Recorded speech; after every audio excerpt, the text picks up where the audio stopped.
les gens de la CEDEAO, là, ils disent qu'ils vont lancer dans moins de 2 ans l'éco. Vous n'aurez même pas le temps de faire ça. Parce que dans moins de 2 ans, là, vous allez disparaître. Parce qu'avec l'AES, là, on va augmenter le nombre de pays souverainistes. Et donc, la CEDEAO va se vider. Et si elle est vidée, là, c'est fini. Votre histoire d'éco, là, ça n'arrivera pas. On va créer nous-mêmes notre monnaie. Et puis, on va avancer. Donc, vous vous fatiguez. Faites tous les projets que vous voulez. C'est votre problème. Nous, là, on sait dans quoi on est. On sait où on va. Et on sait où on va arriver.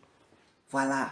Donc, vraiment, on veut encourager tous les résistants à ne pas se décourager, à ne pas regarder tout ce qui est mascarade et à se concentrer sur nos objectifs. Nos objectifs, c'est de libérer nos différents pays, c'est de lever l'Afrique, c'est de créer la solidarité des peuples africains afin de véritablement avoir une Afrique digne, une Afrique qui a été pillée et qui va être restaurée. C'est de ça qu'il s'agit. Donc, soyons concentrés. Soyons très concentrés. Voilà. Donc, maintenant, on va aborder notre sujet, les sujets qu'on a annoncés là. Et on va commencer par dire que les traites de la République ont commencé à organiser ce qu'ils appellent législative. Nous, là, on est dans notre logique. Il n'y a pas eu d'élection le 25 octobre 2025. Les preuves sont là. Voilà, même il y a un reportage de Théophile Kouamouo qui a encore donné d'autres détails. Il n'y a pas eu d'élection. Même France 24, TV5, ils ont montré le centre de, comment on appelle ça, William Ponty, qui est le plus grand centre d'Abidjan. Il n'y avait même pas 100 personnes là-bas. Il n'y a pas eu d'élection. Les Ivoiriens sont restés chez eux. Mais comme nous sommes dirigés par des farceurs, par des imposteurs, par des tricheurs, par des violeurs, ils ne se sont pas gênés pour créer des résultats. Résultat même qui est sorti avant le jour du vote. On est dans une mascarade. On a commencé dans la mascarade, on poursuit dans la mascarade. Donc, il y a eu une mascarade pour les élections, il y a eu une mascarade pour l'investiture, et même les législatives sont une mascarade. Parce que qui ne sait pas que s'il y a législative, le RHDP va se tailler la part du lion. C'est parce que les autres là même, ils ont envie d'aller figurer, ou bien ils veulent ce que les députés gagnent, qu'ils s'en vont les accompagner. Mais sinon là, on connaît les résultats d'avance. On connaît les résultats d'avance. Et tous ceux qui vont accompagner le RHDP, leur présence à l'Assemblée sera égale à leur absence. Mais le point sur lequel on voudrait mettre l'accent, c'est le langage du RHDP pendant les campagnes. Ça fait pitié. Tellement ils ne sont pas démocrates. Tellement ils sont venus par la violence. Tellement ils règnent par la terreur. Ils ne peuvent pas s'empêcher de menacer les pauvres populations. Je vous disais la dernière fois, son ministre, son dernier des moutons, ils sont même chose. Pendant l'élection de la présidentielle, la mascarade là, pendant la campagne, le ministre Patrick Achi a dit à ses parents que s'ils ne votent pas le RHDP, ils n'auront rien. Parce qu'eux, ils confondent leur parti à l'État. Ils ne savent même pas l'État, là, ça veut dire quoi? L'État, là, travaille pour qui? Tout ça, là, ils ne savent pas. Ils confondent tout. De cette même manière, dans l'affaire de législative, là, il y a un cadre du Nord qui s'en va dire encore à ses parents, à Mbengue, que si les indépendants ont plus de 10%, là, vous allez être des quartiers indépendants et des villages indépendants. Parce qu'on ne va rien faire pour eux. Heureusement que Ouattara s'en va très bientôt. Tout ça, c'est du bavardage. Hein? Donc, tous les peuples seront libérés. Voilà, mais c'est vraiment dommage et c'est à relever qu'il y a beaucoup d'incultes au RHDP malgré leur diplôme. Parce que vous savez, quand on parle d'inculte là, c'est par rapport à la culture. Hein? Ça n'a rien à voir avec le niveau d'instruction. Le niveau d'instruction te dit tu as un bac, tu as une licence, tu as une maîtrise, tu as un doctorat, tu as un PhD, tu as tout ce que tu veux, mais tu as des diplômes. Mais ça ne veut pas dire que tu es intelligent. Parce qu'il y a des gens, malgré leur diplôme, quand on voit leur raisonnement, quand on voit leur façon de faire, on est étonné. Et puis, il y a des gens qui n'ont pas de diplôme, mais qui sont intelligents et qui agissent normalement. C'est dans ça on est. Quand on dit tu es inculte, c'est que tu n'es pas cultivé. On ne va pas à l'école pour apprendre la démocratie. On se cultive sur la démocratie parce qu'on vit la démocratie. Mais les incultes, là, ils violent tout. Et c'est vraiment dommage. Mais aujourd'hui, j'ai 2 messages pour vous. Le premier message, c'est un rappel. Le rappel de ce que je vous ai dit la dernière fois. Il nous reste 15 jours, jour pour jour, pour qu'on entre en 2026. Et dans l'espace de ces 15 jours-là, un matin, vous allez vous réveiller. Draman est devant vous à la RTI, on l'a attrapé. Et quand ce jour-là va arriver, il va falloir que chacun de nous prenne ses responsabilités. Je vous en parlais la dernière fois. Il n'y aura pas forcément de mot d'ordre. Moi, je pourrais sortir pour vous dire quelque chose. Mais n'attendez pas ça. C'est-à-dire, le jour où vous allez allumer la RTI, et puis vous entendez qu'on a attrapé Draman là, vous devez vous apprêter à descendre dans la rue. Parce que la France ne connaît pas sa place. La CEDEAO ne connaît pas sa place. De la même manière, la France a utilisé l'ONU pour faire un coup d'État contre le président Gbagbo. Et puis les rebelles tapent leur poitrine pour dire que c'est eux là. C'est pas eux. Nous on était à Abidjan, on a vu. C'est la France qui a fait coup d'État pour donner aux rebelles. De cette même manière, elle va vouloir encore se mêler de nos affaires intérieures. Dans le serment là, on dit si je trahis le peuple, que le peuple me retire sa confiance. Ouattara nous a trahis depuis 2020. Depuis le 3e mandat là, il nous a trahis. Depuis le 3e mandat là, c'est un violeur impénitent de tout. Donc, il y a longtemps que nous lui avons retiré notre confiance. Par la force, il est resté. Et il a le soutien de la France, il a le soutien de la CEDEAO, il a le soutien de l'Union africaine. Mais nous, on va lui montrer que nous, on ne fait rien ça. Malgré tout cela, il va partir. Et il s'en va dans les 15 jours qui arrivent là. Maintenant, quand ça va arriver, nous là, on doit être prêts. Quelle que soit la puissance étrangère qui va se lever pour vouloir se mêler de ça, elle doit nous trouver sur sa route. Au Bénin, là, ça n'a pas marché parce que le peuple n'est pas sorti. Le peuple n'est pas suffisamment sorti. Donc, ça doit nous servir de leçon. On doit tirer les leçons de ce qui s'est passé au Bénin pour dire que le Bénin, ce n'est pas la Côte d'Ivoire. Donc, nous là, le jour où on va allumer notre télévision et puis on va dire qu'on a attrapé Draman, eux, ils ne nous croient pas, hein, ils pensent qu'on est fous, on s'amuse. Je nous souhaite longue vie à nous tous, on est là, on va voir ce qui va se passer. On va l'attraper, on va l'enlever et puis on va récupérer notre pays. Donc, il faut que vous soyez prêts. Nous tous, on suit l'actualité. Dès que tu vois qu'on a attrapé Draman, tu commences à porter tes léquets et puis tu es là. Tu entends que la France ou la CEDEAO envoie quelque chose là, automatiquement, nous tous, on est dehors. Ce qui est sûr, d'ici là, on va se parler. Donc, vraiment, courage à nous tous. Soyons dans la foi. Quand vous voyez que je suis dans la joie là, c'est parce que je ne sais même pas comment contenir ma joie face à l'amour de Dieu pour la Côte d'Ivoire. On a trop souffert. On continue de souffrir. Dieu dit que son temps est arrivé. Et on doit y croire. On doit y croire. On est dans tic-tac. Tic-tac là, vous connaissez non?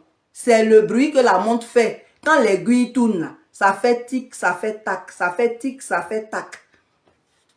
Donc, soyons vraiment déterminés, soyons rassurés sur le fait qu'il y a des Ivoiriens qui sont garçons, qui vont prendre leurs responsabilités et qui vont nous débarrasser des imposteurs. Et ça va se faire dans les 15 jours qui arrivent là, ça va se faire. Donc, ça c'était le premier point. Le second point là, c'est l'après Dramane. Dramane s'en va. Quand il s'en va là, on fait quoi? C'est très important.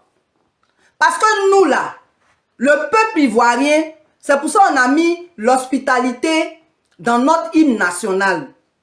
Il n'y a pas un peuple au monde qui aime étranger comme ivoirien. Il n'y en a pas.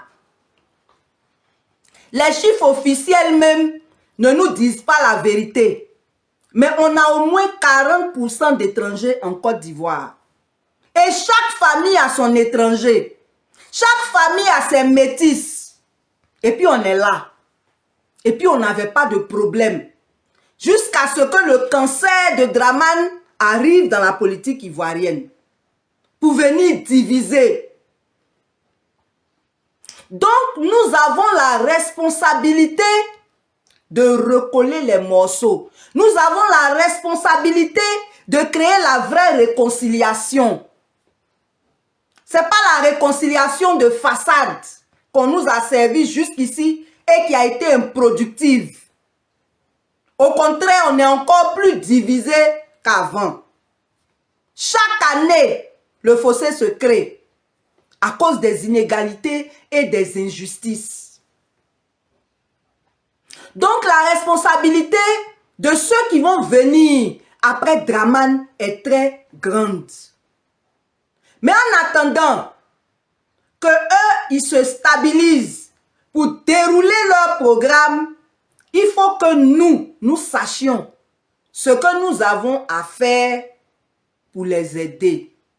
Ce que nous avons à faire pour les aider, c'est de ne pas nous faire justice nous-mêmes. Par exemple, je suis de Nayo. C'est pas parce qu'on a dit qu'on a attrapé Dramane que moi je vais aller attaquer le village des Djoula. Non, non, non, non, non, non. Parce que ce n'est pas tous les Djoula qui sont complices de Dramane. Il y a des Djoula qui sont ivoiriens. Il y a des Djoula qui sont étrangers mais qui aiment la Côte d'Ivoire. Qui n'ont rien à voir avec la sorcellerie de Dramane. Il ne faut pas faire de victimes inutiles. Les problèmes là, on va les régler, ne vous en faites pas. Il n'y a rien qui a été fait qui ne sera pas jugé. Mais nous là, on ne va pas se mettre dans l'injustice. On ne va pas chasser Dramane pour faire comme lui. Parce que lui c'est un sauvage. C'est quelqu'un qui est inhumain. C'est quelqu'un qui n'a pas de cœur. C'est un voleur, un violeur. C'est tout ce qui est négatif. Il est venu pour détruire la Côte d'Ivoire et Dieu ne le permettra pas. Maintenant, quand nous, Ivoiriens, on récupère notre pays, quelle attitude on doit adopter? Vous devez laisser les nouvelles autorités faire leur travail. Vous ne devez pas interférer. Vous ne devez pas tomber dans la violence. On va sortir juste pour nous réjouir. Et puis on retourne chez nous. On attend la suite. On n'attaque pas quelqu'un. Parce que nous, on n'est pas des voyous. Nous, on n'est pas des brigands. Nous, on sait ce que c'est qu'une république. On ne s'appelle pas républicain pour la forme. Ce qui est dans la république, là, nous, on sait ça. Donc, on sait qu'on va rétablir la justice et que c'est la justice qui va faire son travail. C'est de ça qu'il s'agit. C'est pour ça qu'on vous dit, documentez tous les faits d'injustice. Documentez tout ce qu'on vous a fait de mal. Et puis attendez. Dès que Dramane s'en va, il y a un cadre qui sera ouvert pour recueillir tout ça. Et chacun va payer pour ce qu'il a fait. Ce n'est pas parce qu'on a dit de ne pas être violent que la justice ne va pas s'exercer. La réconciliation se fait dans la vérité et la justice. C'est comme ça. C'est pas parce qu'on dit réconciliation, on efface tout et puis c'est fini. Pourquoi? Pourquoi? Quand des bourreaux ont gouverné et ont accentué leurs exactions, forcément, il y a un tribunal qui sera là pour eux. Mais on ne va pas se faire justice nous-mêmes. Ça là, vraiment, moi, je vous demande pardon. Parce qu'on n'est plus loin. Un matin, vous allez vous réveiller, on a attrapé Draman. Le voilà avec sa bouche penchée devant la télévision. Mais, qu'est-ce qu'on fait? On doit être calme.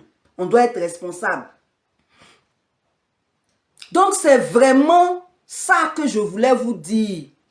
Parce que eux là, ils ont armé des gens. Les gens là sont là. Comme Dieu déjoue toujours leur plan, ils n'ont pas pu faire ce qu'ils voulaient faire. Sinon, ce qu'ils ont fait à Nayo là, c'est petit. Par rapport à ce qu'ils prévoyaient. Et vous-même, vous voyez dans leurs vidéos, certains sont tellement bêtes, ils disent des choses. Mais ils vont répondre de tout ça. Ils vont répondre de tout ça. Mais nous là, on n'est pas comme eux. Nous, on n'est pas des sanguinaires. Nous, on n'est pas des criminels. Quel que soit ce qu'on a subi, on doit se maîtriser. Faire confiance à la justice. Parce qu'on va rétablir la justice. Puisque sous lui, il n'y avait pas de justice. On va rétablir la justice. Et tout sera réglé. Aucun cas ne sera omis. Et puis quand on parle de victimes là, c'est toutes les victimes. Il y a eu des victimes dans tous les camps. On parle de toutes les victimes. Nous, on ne va pas venir pour faire la division. On ne va pas venir pour faire la discrimination. Mais on va venir pour restituer aux Ivoiriens ce qui leur a été volé. On va venir pour restituer la vérité et pour rétablir la justice. Voilà pourquoi on va venir. Voilà pourquoi Draman doit partir. Parce que le plan qu'il a fait pour achever la destruction de la Côte d'Ivoire, là, ça ne va pas s'exécuter. C'est pour ça qu'on vous a dit, il n'y aura pas de 4e mandat. Et cette fois-ci, ce n'est pas parler pour parler. Ce n'est pas parler pour parler. Parce qu'avant, là, nous, on a dit non au 3e mandat. Non au 3e mandat, là. Pour nous, on est société civile. Si nous, on dit non, ça va encourager l'opposition à faire ce qu'il fallait faire. Malheureusement, l'opposition nous a montré qu'elle est vendue. Malgré désobéissance civile, ils sont allés faire législative. Ils sont allés faire beaucoup de choses que nous tous on a vues. Et c'est la même prétendue opposition qui allait encore accompagner Ouattara aux élections de 4e mandat. Ça, c'est quelle opposition, ça là? Toi, tu t'en vas à des élections, tu sais que tu vas perdre et puis tu t'en vas. Est-ce que ça va? Donc, tu t'en vas là, c'est pourquoi? Il y a un problème. Donc, aujourd'hui, là, ce sont des patriotes, ce sont des résistants qui vont se lever pour vous débarrasser de Draman. Quand ça va se passer là, vous devez assumer votre part de responsabilité. C'est d'être prêt pour faire échec à la France et la CEDEAO. Deuxièmement, c'est d'être serein pour laisser les nouvelles autorités faire leur travail. Donc, je ne vais pas être plus longue. Partagez massivement cette vidéo. Et puis, ceux qui pensent qu'ils ne peuvent pas se calmer là, priez Dieu, comme on vous a averti, priez Dieu pour qu'il vous donne le cœur de ne pas vous faire justice. Pour qu'il vous donne le cœur de vous calmer. Pour que les nouvelles autorités vous fassent justice. Donc vraiment que Dieu vous bénisse. Demeurons dans la prière. Ceux qui pensent que nous sommes fous là, laissez-les parler. Un matin, ça va les laisser. Un matin, ça va les laisser. C'est moi qui vous dis. Un matin, ça va les laisser. Parce que nous là, on est fatigués. On est fatigués. On doit débarrasser la Côte d'Ivoire de toute cette racaille. Pour se mettre réellement au travail. Et c'est ce qui va se passer. À la veille de 2026, la Côte d'Ivoire se retrouve au cœur d'une bataille historique entre liberté et domination. Pulchéry Ballet annonce la fin du règne d'Alassane Ouattara, pendant que le vent du Sahel souffle jusqu'à Abidjan. L'AES incarne la souveraineté africaine, quand la CEDEAO s'enlise dans la servitude coloniale. Et si cette fois, le peuple ivoirien décidait enfin de choisir son camp, celui de la liberté ? À l'approche du 31 décembre 2025, la Côte d'Ivoire se trouve suspendue entre deux mondes, celui d'un passé d'humiliation et de dépendance et celui d'un avenir qu'elle n'a pas encore eu le courage de choisir. Ce n'est pas une date anodine, c'est une ligne de fracture historique. Pulchéry Ballet, cette voix libre et courageuse, a osé dire tout haut ce que beaucoup pensent tout bas. Le règne d'Alassane Ouattara, imposé et prolongé au mépris du peuple et de la Constitution, touche à sa fin. Non parce qu'un décret ou un coup d'État l'aurait décidé, mais parce qu'une nation ne peut pas éternellement survivre sans justice, sans dignité, sans vérité. Depuis 2011, notre pays vit sous le poids d'un pouvoir qui n'a jamais eu pour ambition de servir le peuple, mais de protéger les intérêts d'une puissance étrangère. La France n'a jamais quitté la Côte d'Ivoire, elle a simplement changé de visage, troqué le casque du colon pour le costume du conseiller. Derrière les façades du RHDP, derrière les apparences d'un État souverain, se cache une dépendance totale, honteuse, assumée, militaire, économique, politique et culturelle. Ce n'est pas le peuple ivoirien qui gouverne la Côte d'Ivoire, c'est Paris. Et tant que cela ne changera pas, aucune élection, aucune réforme, aucun mandat ne pourra libérer ce pays. Mais cette fois, l'histoire s'accélère. À nos frontières nord, un souffle nouveau se lève. Le Niger, le Mali, le Burkina Faso ont rompu leurs chaînes. Ils ont choisi de dire non, d'assumer leur liberté, de se battre pour leur souveraineté. Sous le leadership du général Tiani, du capitaine Traoré et du colonel Goïta, ces nations du Sahel ont montré qu'un autre chemin était possible, celui du courage, celui de la rupture, celui de la vérité. Ils ont choisi la coopération sincère entre frères africains, et non la soumission à des maîtres étrangers. Et ce vent de liberté, que l'AES fait souffler, atteint aujourd'hui nos côtes. Il trouble les calculs du pouvoir d'Abidjan, il effraie Paris, il dérange les vieux réseaux de la France-Afrique. La France sent que son empire vacille, que ses vassaux commencent à douter, que ses alliés de la CEDEAO ne sont plus que des marionnettes sans fil. Alors, elle s'agite, elle menace, elle manipule. Oui, les tensions montent. Aux frontières nord de notre pays, la présence des forces de l'AES inquiète le régime d'Alassane Ouattara et ses soutiens occidentaux. Mais qu'ont-ils à craindre, si ce n'est leur propre trahison ? Les peuples du Sahel ne sont pas nos ennemis. Ils sont nos frères. Ils ne viennent pas pour envahir la Côte d'Ivoire, mais pour montrer l'exemple d'une libération réussie. Ce qui effraie Abidjan et Paris, ce n'est pas une guerre, c'est l'idée contagieuse de la souveraineté. Et pourtant, tout semble se diriger vers une confrontation, directe ou dissimulée.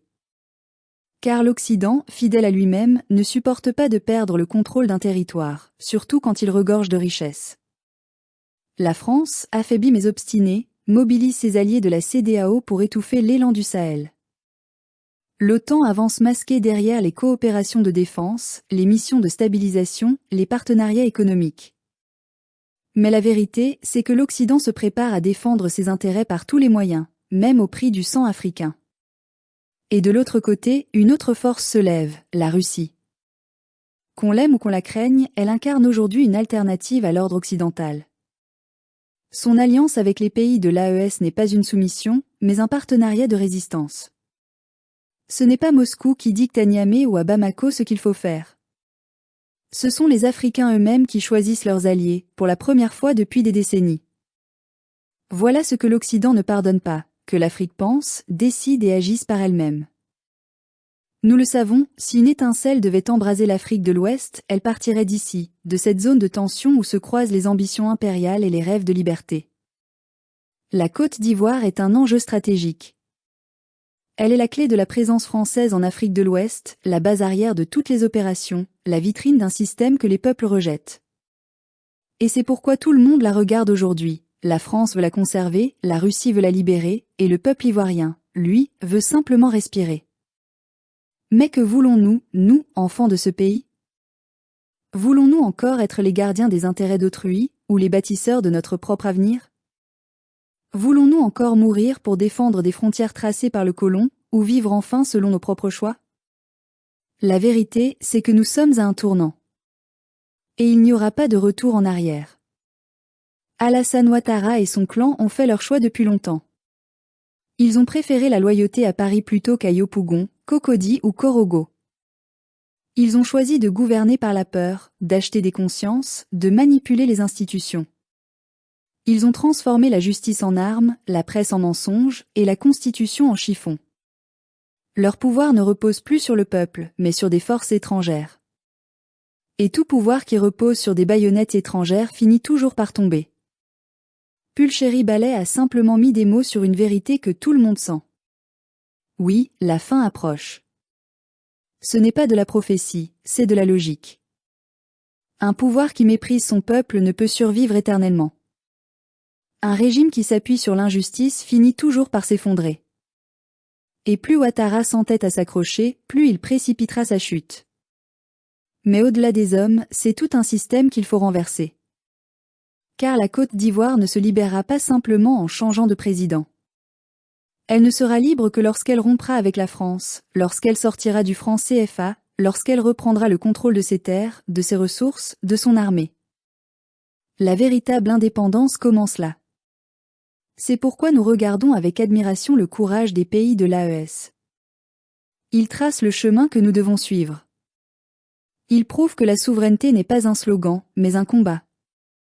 Ils prouvent que l'Afrique peut se tenir debout, sans tutelle, sans maître, sans peur. Mais attention, la liberté ne se donne pas, elle se prend. Si nous voulons libérer la Côte d'Ivoire, il faudra plus que des mots, plus que des discours. Il faudra de la foi, du courage, de la solidarité. Il faudra accepter les sacrifices, les sanctions, les menaces. Mais il vaut mieux souffrir pour être libre que vivre dans le confort de l'esclavage. Nous devons choisir notre camp. Le moment est venu. Ou nous restons soumis à la CEDEAO, à Paris, à Washington, où nous rejoignons nos frères du Sahel pour construire une Afrique souveraine, forte, unie. L'histoire ne pardonnera pas l'indifférence. Elle ne retiendra que ceux qui ont osé dire non. Le 31 décembre 2025 ne sera pas une fin, mais un commencement. La fin d'un cycle d'humiliation, le début d'une ère nouvelle. Celle où les peuples reprendront la parole confisquée. Celle où la Côte d'Ivoire retrouvera sa place parmi les nations libres. Celle où l'Afrique parlera enfin d'une seule voix. Nous n'avons plus peur. Parce que la peur a changé de camp. Ce ne sont plus les peuples qui tremblent, mais les puissants. Ce ne sont plus les opprimés qui doutent, mais les oppresseurs. Et dans cette lueur qui monte du Sahel, nous voyons déjà poindre l'aube de notre renaissance.